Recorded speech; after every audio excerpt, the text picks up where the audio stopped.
woo! And spotlight.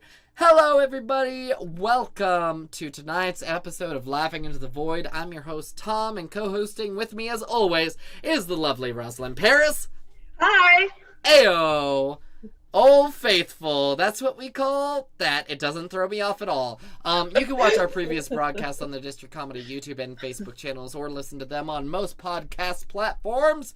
If you enjoyed the stream, please consider making a donation of any size or following us on social media using the links in the description for supporting us. That's district-comedy.live. It's really cool. You can, throw in a tip while also watching the stream. It's a cool little website. But here with us today, we have Delfino Chavira. Woo! Delfino is an Austin-based comedian. He was always the class clown, the shortest one in the group, so he had to be quick-witted. He discovered observational humor and comedians that made him think, oh, I've thought of that, felt that way before, maybe I'm not crazy. Writing was always something he wanted to do, and he got thrown into his first open mic and fell in love with the rush of the connection, and he loves his jokes that can split up a room as long as it makes him laugh. Thank you so much for being with us today. You can follow him on Delfini on Instagram. Welcome, Delfino Chavira. Woo, woo, woo, woo. Thank you so much. Spotlighting myself. Woo, woo. Yeah. So, Thank you. I will preface it the same way we preface all of our episodes, which is that we ask all the guests on our show the same first and last question. So the first question that we're going to ask you is for somebody who maybe has never seen you perform before or has never seen your work. How would you describe to them your sense of humor? It's a bit raunchy. I mean, lately it's been a lot of dick jokes. Just stuff that I can relate to, just stuff that's real. People ask me oh, you're a Mexican comedian or anything like George Lopez, and I'm like, no, because his jokes are easy. It's just stuff that happens in a Mexican household, and it's yeah, that's why people can relate to it, and that's why we laugh. Sure. So I mean, I guess some of that too, but not as Mexican. My jokes aren't very stereotypical, but I'll throw some in there every now and then. But yeah, just raunchiness and stuff that crosses my mind that I think is funny, and I'll just share that.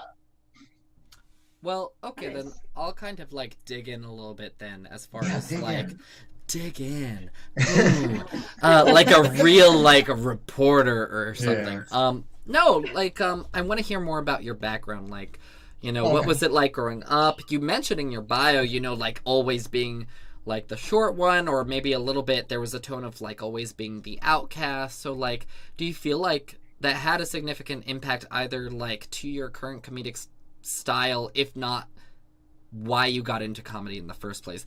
Oh, by the way, I should also preface, sometimes the tone with this show gets a little serious. Either way, answer as you like. I hope you're ready for this. So, as a child, go ahead. I like to encourage our guests to bring the tone of the show down by swearing. Yeah, absolutely. Yeah, no, I won't hesitate. No, so when I was a kid, I was passed around from family member to family member. My dad was a drug dealer.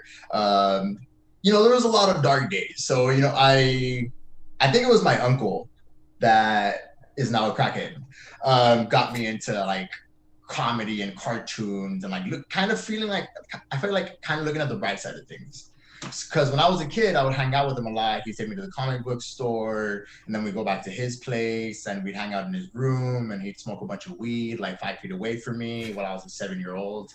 And we'd watch Spider-Man, and then we'd go eat my great-grandma's cooking. Which now, I realized as an adult, this dude was getting me super stoned. I was sitting feet away from him while he was rolling up like crazy, and then we'd go and I'd eat an adult's portion of food, and I didn't realize until I was an adult. I was oh, no wonder I was eating so fucking much. I was high out of my mind. The food wasn't that. It was. Which is great for everybody listening via the podcast. Delfino seems to be in relatively good shape. He's relatively thin, and that didn't have any effect on his current like physical composition. Yeah. So drugs aren't that bad, guys. Is what he's saying. Some drugs are fine sometimes. Yeah. Sometimes. Yeah, exactly. No, but I actually just lost like 30, 40 pounds because I fell into like a little hole, you know. So I was I think the last time, Tom, I was gonna do an open mic with you guys, it snowed here in Texas. Yes. And So you guys were going through that power outage. Yeah. Yeah, we had all of that going on.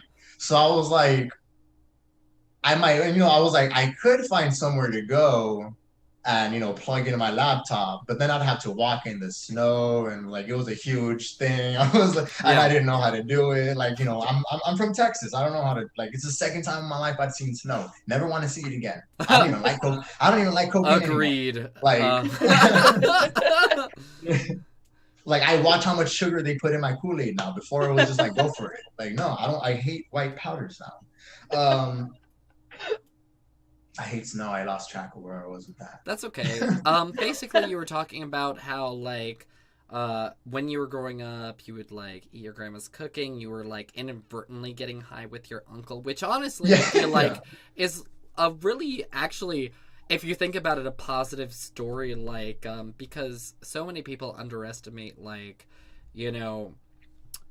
having like a darker background like you described, and then like being able to take something like that and turn it into something positive by using comedy and like using that as a perspective for your comedic vision. Yeah, so that's what it is. I mean, just we laugh through the pain type of stuff. Yeah. Right? Would you say like your comedy specifically is somewhat not like a coping mechanism, but like kind of a way for you to filter your perspective on life so that's a little bit more palatable? Yeah, 100%. Yeah. Okay, good. Glad I asked that. Moving on. Because basically it's like, after the end of my set, it's basically me going, do you see what I see? Yeah. Well, and I think that what's also important is that, like, thinking about your comedy style, you still think of it as something that is, like, something you have to not manufacture, but, like, kind of adjust a little bit to make sure that it is, relatable.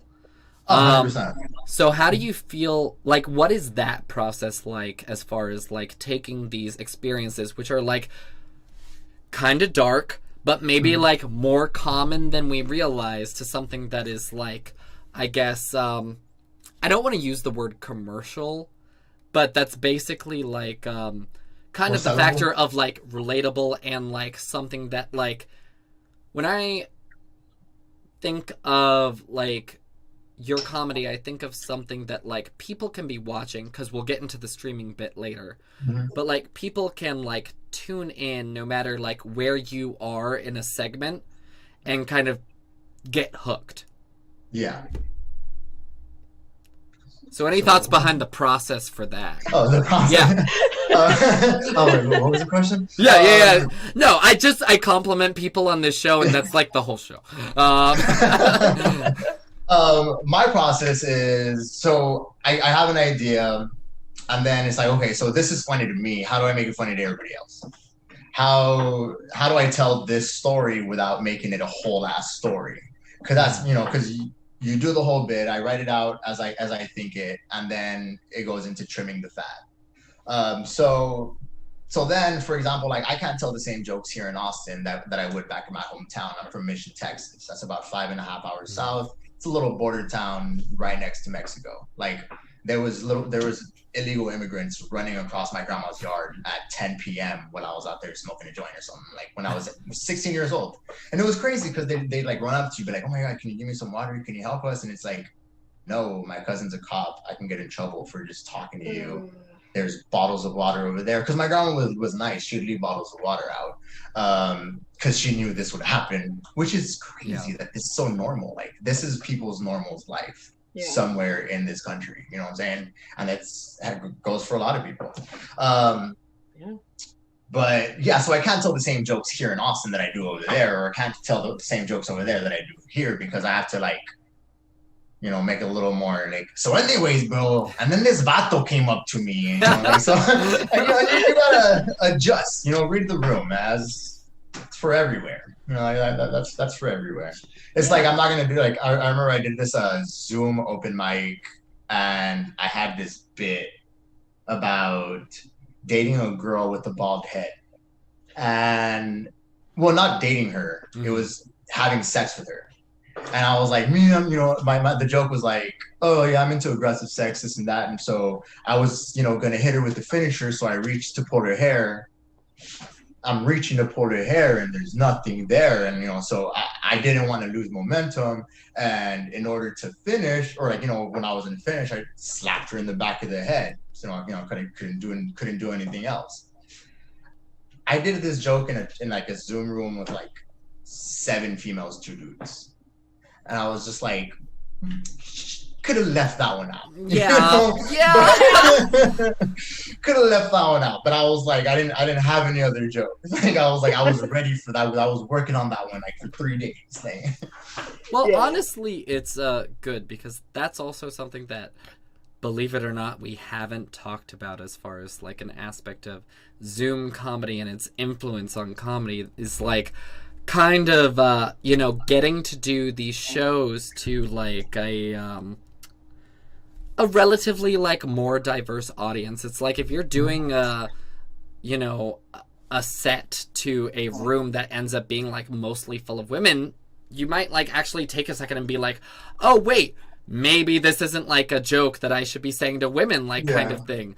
And I feel like that is something kind of cool about Zoom comedy as far as like at least in my experience for the rooms that I host, I've been like seeing like more diverse people participating and like, a lot of voices that wouldn't commonly be heard in the open mics that I've been to live, however few may they be, and however like mostly straight white guys they may be, sort of thing. But, like, I'm also curious, as far as, like, the part of your bio where you mentioned that, like, your jokes split the room and you kind of love them. I don't know. I kind of got the sense that you loved them especially wow, I can't talk. Especially so because they split the room. Mm-hmm. So, like, do you want to talk more on that as far as, like, when you're splitting the room, it seems like you're insinuating that, like, your main goal is to kind of create, like, a foundation for people to have a more, like, in-depth conversation about these more controversial issues. Or is there something else that kind of, like, goes into, like, splitting the room? Like, you just, like, starting something and making people fight with each other or, like, something? Yeah, no. It's definitely the first thing. Okay. Everybody first thing. The first thing. I mean, definitely I'm super about, like, let's have a conversation about this. Like, oh, this is a thing that... why not have a dialogue about it? Splitting the room, it's more about like, oh, this made me laugh. And then I observe like, oh, okay, this one's a little, okay, all right, well, let's see who has the same sense of humor as me. So then I'll continue it. Half of it is to see like, okay, who's my audience? And then who's getting uncomfortable, and then once I start getting uncomfortable with how uncomfortable people are getting, then I'll be like, all right, well, that's the end of that. Reel back in. Honestly, try to reel them back. You actually touch on something that I feel like is really relatable to comedians. Like, I feel like every comedian kind of experiences that, but like we don't really acknowledge it. But there is like a huge indicator as far as like where my personal boundary is, and then when I've hit that during my own set, that's when I take the note to stop almost. Or is that a factor, or do you just like write something beforehand and you're like, all right, this is uncomfortable for me, I'm like bulldozing through and I'm gonna finish those jokes and then maybe switch it up and like go to something. Honestly, I don't really overthink it before that much. I really overthink things before my comedy. No, I overthink so much, but that part I never did. I just like, I know it's gonna happen, and I'm like, all right, well, I know when I'm uncomfortable, so then that's just when I rotate it. But I also don't want to like make everybody super uncomfortable, and then it's just like, oh, this guy is gonna keep going. You know? That's like, oh, that's so painful. Yeah. When you're watching someone who takes it too far, and then like they have like the rest of their set, and I'm like, we're all just gonna sit here and be very uncomfortable for the next few minutes. It's like you brought up like a controversial point on abortion like 3 minutes into your 50-minute set. And like, I'm just gonna sit here now and like watch you try and pull this out. My next opener is gonna be like, all right, guys, so let's talk about Planned Parenthood. You know, get like, everybody in the room on the same page. Not controversial at all. No, but honestly, I feel like that is almost like a pretty brave, you know, perspective to take, because a lot of people, they don't risk that sort of material at all. They, not necessarily that like they keep their sets clean, but I feel like a lot of comedians that I've observed will like keep it to like the generic like sex stuff or poop stuff or like fart stuff. So it's good that you kind of like work above and beyond that. Yeah. We're giving people like real kudos for like not making poop jokes on this show, which is hard because I love a good poop joke too. Check out last week's episode of Bob Rose. Me and Roz are too much on the same page. Yeah. But okay. So talking about your writing process then, it seems like then you have a little bit of both. You have talked both in your bio about how like you were drawn specifically to stand up, it seems, for, you know, being a formal writer and that aspect of it. But on the other hand, you do have this, because me and Roz both, as everybody has heard us say before, come from a more improvisational background, which is like where at least I associate that skill of like being able to read the room in the moment and respond to how that specific room with that specific audience is feeling. So talk to us a little bit about navigating those two aspects that seem to be present in your specific comedic style. So like I mentioned before, the writing part, because I mean, I think since I was in high school, I wanted to be like a screenwriter. You know, it's just storytelling. Storytelling has always been a thing for me.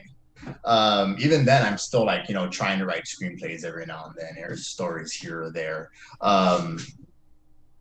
But sorry, I blacked out for a second. I looked at a paper and I was like, what did I try to write? Oddly enough, I was like super engaged while you were like dissociating, and I was like, oh my God, he's in deep thought. I want to hear this. So I'm storytelling and then smaller shit. Okay, well then I'll ask you, how do you like differentiate, where does the line between like storytelling and like your stand-up begin? Because I feel like that's something that people have a hard time with, is like, I'm telling a comedic story and this is my stand-up bit. And I also feel like that's like good reason. There's sometimes is a good amount of overlap. It's like this. Yeah, exactly. Yeah. Like I figure out the story and then I try to like throw in the jokes in between. I don't know how to describe the hand motions to everybody listening to this as a podcast, but like you'll have to check out the video. Like, just accept that. I'll do it again. Yeah, a little bit. Yeah. So when I'm like when I'm writing a set and I'm like trying to focus, I always try to like, I'm very story oriented too, and then I kind of like write it out in my head and then go back and add jokes later. Is that like similar to your process? Or I'll bust out my notepad on my iPhone and I'll just like start typing what I'm thinking, and then I'll come back to it 2 days later, barely remembering what I wrote down, and I'm like, oh, haha, that's kind of funny, and then I like try to rewrite it after that. If it still seems kind of funny. If it still makes me laugh. It's yes. like you have earned your place on my phone. I have a note of one-liners that because I try to run the one-liners so much. They're so hard. Yeah. They are. One-liners is so fucking hard. Shout out to Jimmy. I watched that Jimmy Carr special on Netflix. And it's just like, what is it, an hour long, an hour and some change of just like one-liner after one-liner after one-liner. It's amazing. Jimmy Carr's an underrated genius. Like, that man looks like an adult baby, but he's so funny. It's incredible. And even Jesselnick, it's almost like one-liners, but they're all connected. Yeah. He's really good at like he has a series of one-liners, but I feel like he manages to somehow like keep them on the same topic, which like I don't know, creates the illusion of storytelling, sort of thing. But I'm also really curious if there's any that you're comfortable with sharing. What jokes you have on your phone right now that you're willing to share? Just like notes, we're not judging if they're like still works in progress. Oh, definitely still works in progress. But I'll get you some of the bad ones too. What kind of right-hand psychopath would jack off with their left hand? I think that was just an idea. Yeah. Okay. Someone once called me a brown noser. I called them racist.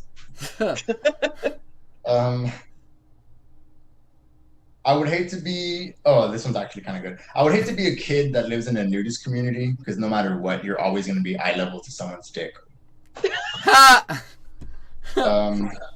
I'm so single, I can't even commit to making plans. Oh. All right, so for everybody listening, he's also single. Get your DMs in while you can. Soon he'll get too famous. He'll have like somebody moderating all that. But okay, let's see what else we have on this. I used to get ideas for jokes when I was like at the bar or whatever, and so I would make notes to myself in my notes app, and then the next morning I wake up and be like, oh, I thought of all these really funny jokes last night. And they would just make no fucking sense at all. It would be like, I'd like open it up and it'd be like, man with hat. And I'd be like, what? I have several of those. It was just like, I got a good couple just of the those idea too. of an idea. And it's just like, what is going on here? Where is this going? No, I love like when a it's detective like trying to piece back together like the threads of the joke from the night. What was I doing last night that was so funny that I felt that it was necessary to like put into my phone? Man with hat. Man with hat. It's all good. I love that. No, I love it. I do that often in the form of voice memos too. It's like leaving a little voicemail to myself where I remind myself, yeah, that's right. I need to go to bed by 10. Otherwise, I become like a tired mess and nothing that I say makes sense. I think I have a couple of those. But like, not to make this about you, Roz, I kind of want to like, because you recently had a breakthrough though, as far as like your stand-up at TBJ and like using improv as a background. I don't know if you wanted to share that. Yeah, well, okay, so I prefaced this with, I got into improv because like I'm very disorganized and can not do anything ahead of time to save my life. Woo! So like I was a really good student in school, but every single goddamn paper I turned in from like elementary school through grad school, I wrote the night before. Like I'm talking like research, writing, editing, everything. Like it was all done over the span of 12 hours. Some of the papers in grad school are like 25 pages. Like I have no fucking clue how I did it. But just like blackout, wake up, 25 pages are done. Who cares how it happened? A lot of crying, a lot of I'm never doing this again. But yeah, so like, and then when I, my performing background, I started doing improv when I was like a teenager. And so I was just so used to like making stuff up last minute that it just felt really natural to me. And so now that I'm transitioning towards more hosting and like doing some stand-up, I've been really struggling because like I've just been sitting down and staring at the paper and just like trying to force stuff out, and it doesn't feel organic to me. It's like it felt really hard to perform. I didn't feel like it was getting laughs or anything. And then last Friday I did Tom's mic, and I was like, I have this story about me trying to pass a drug test. And it's actually pretty funny. I'm just gonna wing it. I'm gonna tell the story, throw some jokes in, and see what happens. And I was like, oh, this is what my process should have been all along. I should never prepare. That's literally it. I was like, oh, I just shouldn't do the work. Well, like, okay, to be fair, as far as like why I'm asking that, do you ever feel that way too? As far as like, do you ever feel like, is there a story maybe you want to share that you feel like is just so good? Like sometimes things happen in your real life that are just like so good that you can share and like immediately put into your comedy act. Do you have something like that? Just recently, actually. So my roommate, his dad passed away years ago. You know, hilarious. Yeah, sorry, yeah. I should shut up. Sorry, I need to rein it in. No, that was fucking great. Hilarious. Proceed. Oh my god. No, so all right, so I have this like the biggest fear of ghosts. Like ghosts are real, and I'm fucking terrified. So so one day I hear noises, yada yada, you know, I think not much of it. And then I tell my roommate, like, hey, as a joke, I say, hey, we have ghosts, haha. I heard some stuff in your room. He's like, oh, it's probably my pops, and then he walks away. And I was like, hold on, you gotta come back real quick. What? He's like, oh no, it's you know, I haven't been feeling great, so I asked my pops, you know, if you can, you know, show me a sign, tell me he's here, make me feel better, this and that. I'm like, that's cool. Could you ask him to do it when I'm not home? And also, could you please stop fucking summoning spirits into our apartment? That'd be I was about to say, like, could you not summon a fucking ghost into our house? I had You're a Ouija asking board for when I was trouble. 16. I'm good. Yeah, I mean, Jesus. that's like, I feel like there's some basic rules, like as roommate. And one of Don't those, summon spirits. yeah. If you're gonna do something occult, maybe do it somewhere else. Yeah. But it should be It's like, hey, are you coming home today? Because I was gonna have this ritual real quick. No biggie. just like real quick, like break out the Ouija board. Yeah. No, but Like, like, hey, you might have a couple friends come over. They're gonna have a bunch of hoods. It's all good. We have some lights are gonna be off, so don't turn them on. no. If you know, you can have that flexibility with your leasing agreement. You should like build in like, if you do like sage incense, like take that out of the security deposit. No, that's No, so I had someone come like leave rocks at my doorstep, and we had stuff like I have a friend who believes in like rocks and stuff, and well, no, not rocks, like crystals. Crystals. Yeah. There you go. Crystals. I knew what you were saying. It's all the same shit. It's just a shiny rock. Yeah. They're special rocks, but they're still rocks. I'm sure we're gonna get like an angry letter from like a geologist. Actually, rocks and crystals are very different. I am one of the 2 viewers of District Comedy, and I communicate, even though my hands are typing, by mail. I type like this. Oh, Jesus. But no, okay. So you derive some like real stories a little bit. So there's like a little bit of an improv and a little bit of a story element that like still make their way into it, and it's not all like, I always like compare to myself where it's like when I write a set, I am the least organic person possible. I like, if the gods so much as like gift me with inspiration for a premise, I then take that and will like, for a segment of time that is the same every day, work through it like a mule until maybe a comedy happen. It often does not. So that's good to know. It often does, though. Wait, what? The comedy, it happens sometimes. Yes. Sometimes it does. Yes, sometimes it does. See, there you go, Tom. As appreciate. See, like, I'm also too insecure. I was like, immediately, I was like, oh my god, Roz is saying it doesn't happen for me.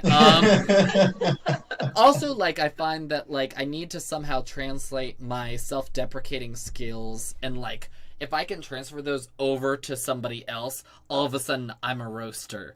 And that is something I'm dealing with and trying to make happen. But I've also observed that you periodically do streams. And, like, other than Rachel Rothenberg, which I mentioned before we started the show, but I'll say again for our audience, she's really the only other person that we've interviewed who, like, has a substantial, like, audience on Twitch or, like, the live streaming services. So I'm really interested in your perspective as far as, like, these aren't always centered around comedy, your streams. But, like, how have you found the experience to be compared to the other digital ways we've been staying connected, as far as, like, I know that, like, independently, if you're doing your own stream, maybe you have more of a chance to, like, directly engage with your audience than, say, virtual Zoom open mic. Yeah, the virtual Zoom open mics. I've been going to a lot of more comedy clubs again because Texas opened up. Speaking of I went to a show last week in which there was a fight right behind me. And I was like, should I do something? And then the DJ, the lights came on, DJ started playing shots, everybody. And then Tony Hinchcliffe came out. So I was like, oh, fun surprise. Yeah, it was a very eventful night. Distract them from fighting. Seriously. But... yeah, no, Twitch helped me out a lot, honestly. I did it out of, like, boredom. I was like, well, shit, I'm stuck in here. You know, there was still the pandemic. I wanted to put myself out there more and be on more of a schedule, like, schedule my comedy more. So it's really hard streaming live Twitch. I was trying to do it, like, 3 times a week while I was doing a new TikTok a day and trying to trying to do any Zoom open mics that I can in the meantime. But then it's like, well, shit, I'm telling the same jokes because I'm all out. I said them all fucking 2 weeks ago in the past 2 weeks. So then I was like, I guess I'll start playing video games. And then I got into the, like, doing, talking about music about it too. And now I have a podcast called Talking with Strangers. Where, plug, check that out. Bam. Yeah, so I use that stereo app to then it links you up with, like, a random person on the app and just have a conversation. So I was like, oh, I'm gonna use that to help me talk with people. And my therapist thought it was a really good idea. If anybody has problems talking to therapist people. Approved for everybody across the board. So yeah, I've been using that, to help me talk to people, get comfortable just with anybody. Because I'm not. Really? Yeah, as you can see. No, I got the impression that you were, like, pretty extroverted. Yeah. Is that not the case? Is that a coping mechanism? Do you want to dig into that? Dig in, Tom. All right. Why are you acting like an extrovert when you an introvert? Yeah. No, I don't think introverts are sad. I like to think of myself as an introvert, but, like, I get my energy from... I'm also having a hard time because, like, I also recently wrote a joke about this where I'm like, extroverts get their energy from other people. Introverts get their energy from being alone. Revert, aka me, gets their energy from revisiting past trauma. Like, it is a struggle. It is definitely a spectrum, but you seem so outgoing, and I feel like this is the longest extended conversation we've had. So it surprises me to hear that you're an introvert. Yeah, no, I really am. It's weird. I don't know. I mean, I feel like I know you, Tom.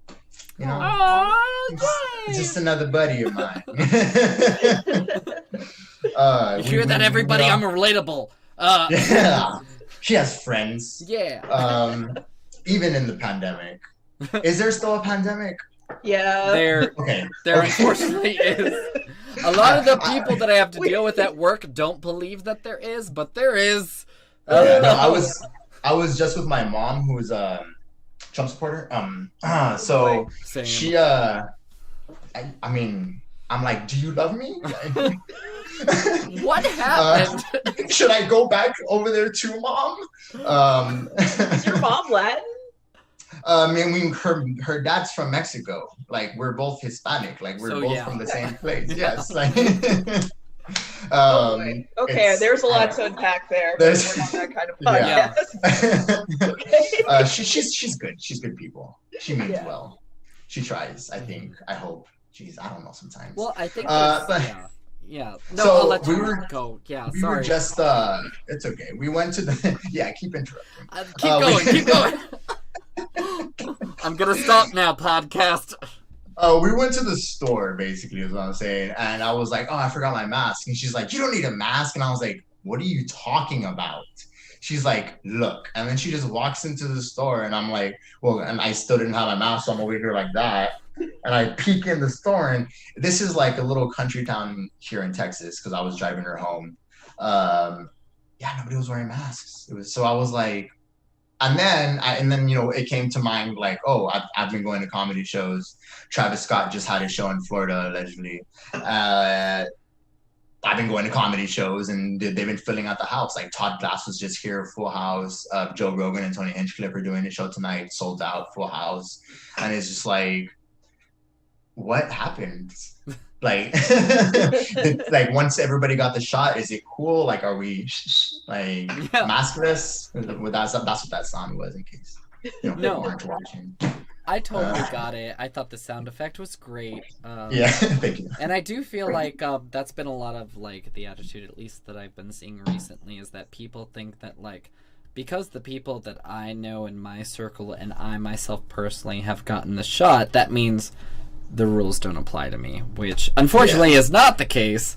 But I also think that it's really interesting. We seem to have very similar parents also. Because I'm like, oh my god, why? Your dad was also a coke-eater when you were 2? Oh my god, what a coincidence. No, but just as far as like, you know, my parents being more on like the right-leaning side of things. And I think it's just so interesting because of what a conflict of interest that is. Yeah, you know, we don't have to go into it if you don't want to, but I just, I'm really grateful to relate to you for the sake of my relationship with my parents. Roz, interject something. Hey, Tom, real quick. Today when you take that tequila shot for Cinco, just know me and this Mexican have a lot in common. Like, I'm an ally, just so you know, you're an ally, like one of us. I said it right now. I hope so. I'm Mexican. I was about to say, like, I feel like because it is Cinco de Mayo, I should at the very least say my full name, which is Thomas Harold Beeler Edmondson Cortez y Garcia Junco y Payan de los Dardanelos en Campos Valle en Casa de Montes de Oca. And I said that wrong, and my mom's gonna shit on me later because of it, but it's basically what it is. Delfino Jesus Chavira Jr., my guy. And like, my God is a part of it. It is another suffix. Don't get confused, people, if you're listening to this. That's a legit common name.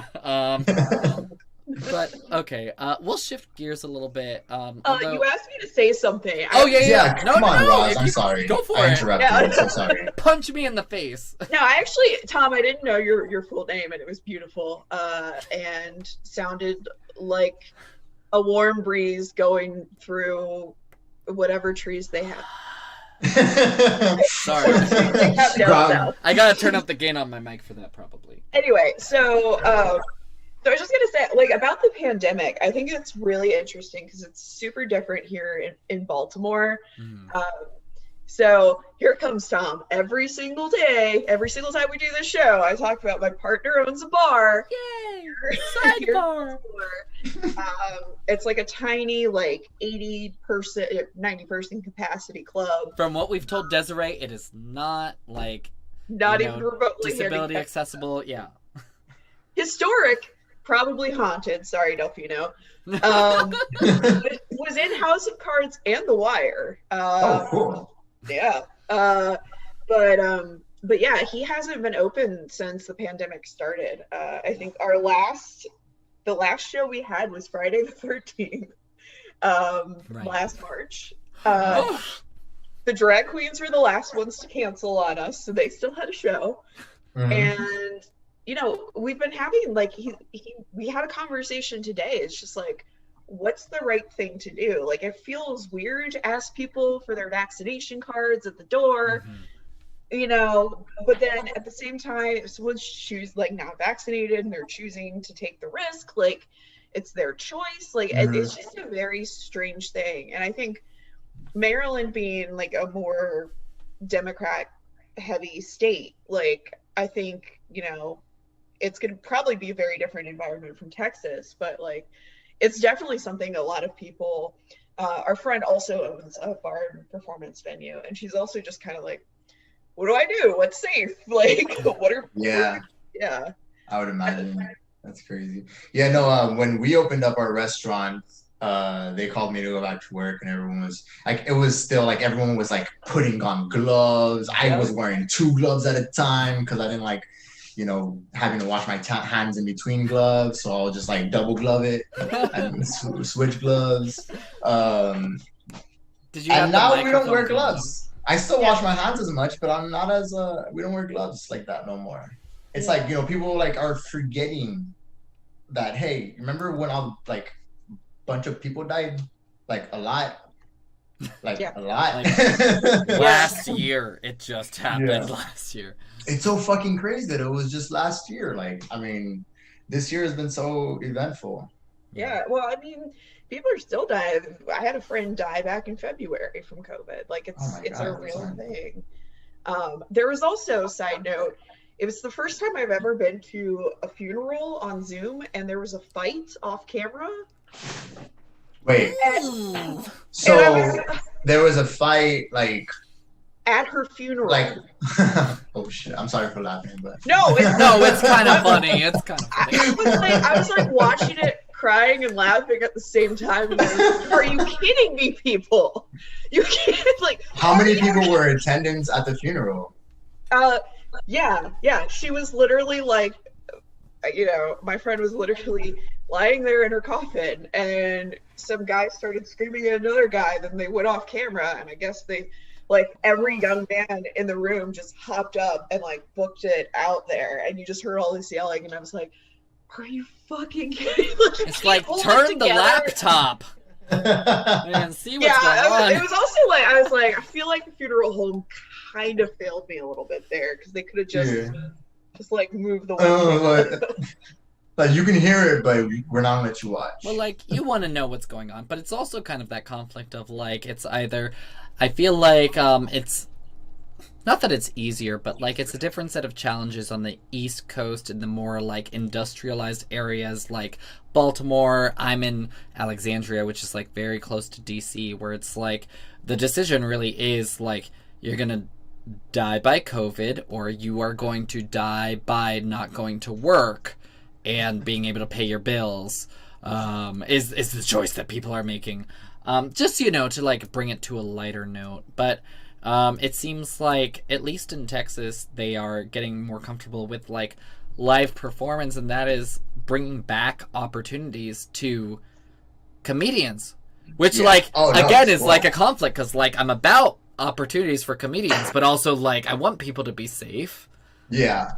So I just started booking shows here. I'm in this little sketch comedy group, and I had this idea during the pandemic. I was like, hey, why don't we have like a little socially distanced comedy show outside? Like, I'll have the performers doing it from my balcony. I live on the 2nd floor, and there's like a parking lot behind my apartment. Mm-hmm. So I was like, why don't we put some chairs back there, have the comedians be up there, everyone's still super separate.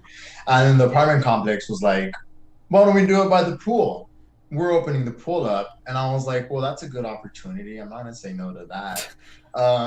So we had it this Friday, and I didn't get to see it. Apparently it went really well, the show. Okay. I was supposed to host it, but I 30 minutes before the comedian showed up, before everybody showed up, I passed out and had a seizure from lack of sleep, food, and water, because you need that stuff, allegedly. Yeah.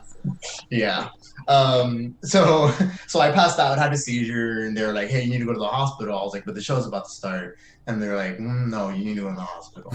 Oh my god. So yeah, that was probably a good idea. Yeah. Well, the thing is, like, that's all it was. The dehydration. I just needed some little bit of water. But for sure, it's good that I went to go get checked just in case. I hit my head or whatever. I got a CAT scan. Now I owe them a bunch of money. Hashtag American Healthcare. Texas. Yeah. Not gonna pay them. So, well, that's why we go to the ER, because that's the doctor you go to late at night that you don't have to pay. Yeah. So for anybody listening, if you break your foot, just wait it out. Around 7 or 8 p.m., go to the ER. Let them know, hey, tell them you just fell.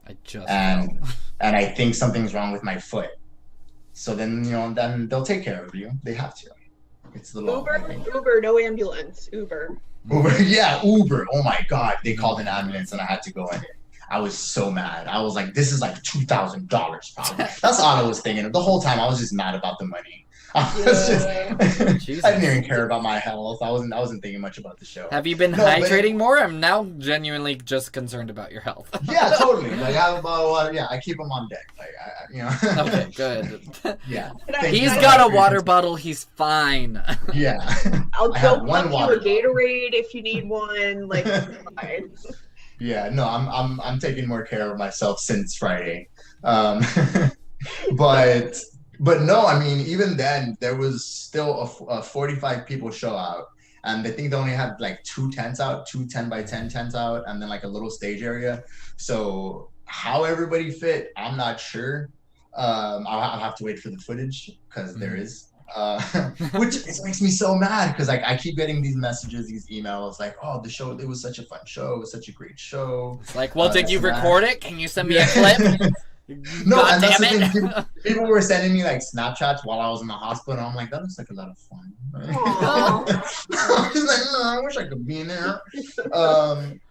But yeah, so now we're planning for the next show. We're gonna be doing them every Friday at the end of the month, and we're expecting a bigger show out. I'm kind of concerned because it's still a pandemic. Like, if there was 45 people that showed up in the rain, imagine how many people are going to show up when there's a pool and sun out to a outdoor comedy show that's by a pool. Like, it's definitely like, because almost more places haven't opened up yet, the places that are getting like all of their business, which, like, if you can get a spot at like one of those venues, you're gonna get some visibility you maybe weren't able to before.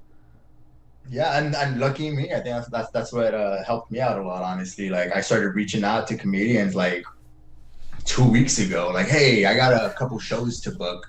What you doing on this date, this date, this date? And most of them are probably saying nothing. It's a pin. Yeah, exactly. They're like, yeah, I'm available. I'd love to. Thanks for the stage time. Thank you. No, thank you, buddy. 100% thank you. But no, I've met a lot of cool people because of it. Like, I feel very fortunate that I put myself in this super stressful position. Yeah, so stressful. I went to the hospital. Jeez. But I mean, like I said, I've met so many fucking cool people, so many funny people here in Austin. I mean, it's really, it's a real cool thing. It's a really cool thing. Can I ask, maybe, like, were there any of the connections that you were able to make within Austin? Because I've found this for myself, that I am connecting a lot with people in my area through the Zoom mics.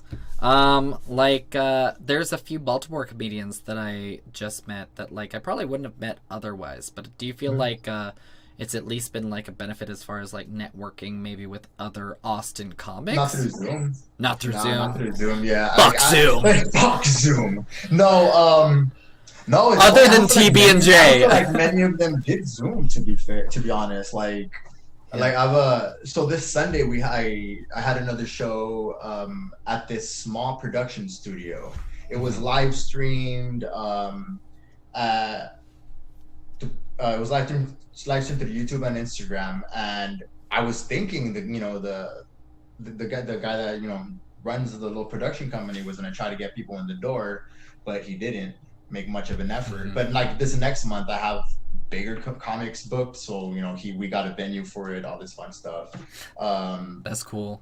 Yeah, no, I'm really excited. We got like David Lucas, William Montgomery, and like four really, really good local comedians, and I'm like super excited to see or introduce. Did you want to plug it real quick? Where can people get tickets to that? Paradox Productions 103. That's their Instagram handle, their YouTube handle, Paradox Productions 103. We're going to be doing our show at the Victory Grill on June 6th. Yes, June 6th. And then I have another show at the end of this month on May 28th. That's the outdoor one, the super fun one. Oh, good. I'm glad you're getting another shot at that. Maybe eat a few meals, some salt, and. Yes, honestly, I'm like, it's gonna be super funny. I'm super excited, like to be like, hey guys, this is my first show. I put on the last one, but how's this one?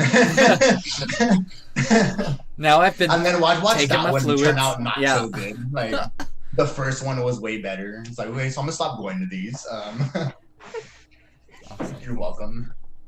That's awesome. All right. Okay. So again, and I also preface this with the other guests on the show. This doesn't have to be the last question. We're happy to like keep talking into 9:30, and then we normally actually stop streaming and then keep like talking the shit afterwards. That'll be like, I don't know if I could ever find a way to get that data, like the Laughing into the Void exclusive content. But no, either way, like I said, we always ask the same last question too. So I just want to make sure that I get in there formally, even if it's not our official last question. But what's up next for you? Both stuff that's coming up soon that we can check out, more stuff to plug if you have it, and also like kind of what is your intention with comedy in the long term? What are like your overarching goals as far as like where you want to take this, if you're in it like for the long haul, or if it's like just something that's like a fun thing to do during a pandemic? I want to be on the Food Network. That's I genuinely want to be on the Food Network. Because that happens to comedians; they get picked up for shows like that.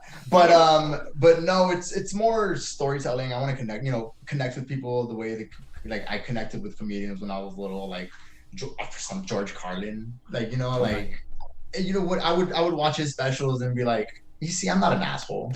Like, people are just fucking stupid. Like, so if I could reach to someone and make them realize, like, hey, buddy, you're not a fucking asshole. Everyone's just dumb, Everyone else.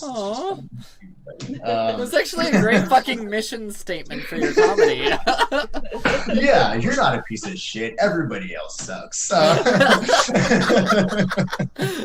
my favorite kind of comedian, where they like start their set and they're like, we're all just gonna operate under the assumption that we're all terrible people and we agree on everything. And now I'm gonna talk to you, like that's exactly. I just assume everybody's, in my area, like, oh yeah, you've also done horrible things. It's all right. We get through it. That. I mean, I got my little sketch comedy group. Well, not mine. It's I'm a part of it. Mad Circus oh my god, Comedy. No, you're right. I was about to say I almost fucking forgot to ask you. Tell us about Mad Circus. Mad Circus. It's the greatest group of people I've met. Honestly, I think it started with like one of the guys gave me a Lyft ride, and he's like, well, actually, I have this group, and he invited me to their Zoom meeting to see if I'd be interested.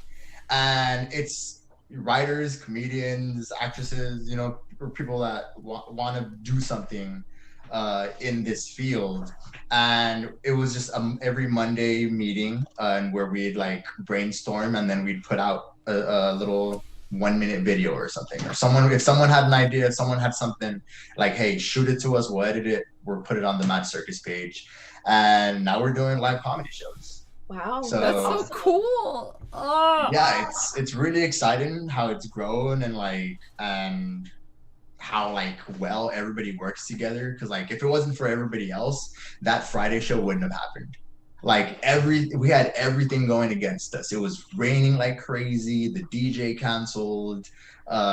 It was raining like crazy. I passed out and had a seizure, so they had no host. And so I think they were telling me come before the show, it was basically everyone playing hot potato with the mic. I don't want to do it till somebody finally stepped in and did it.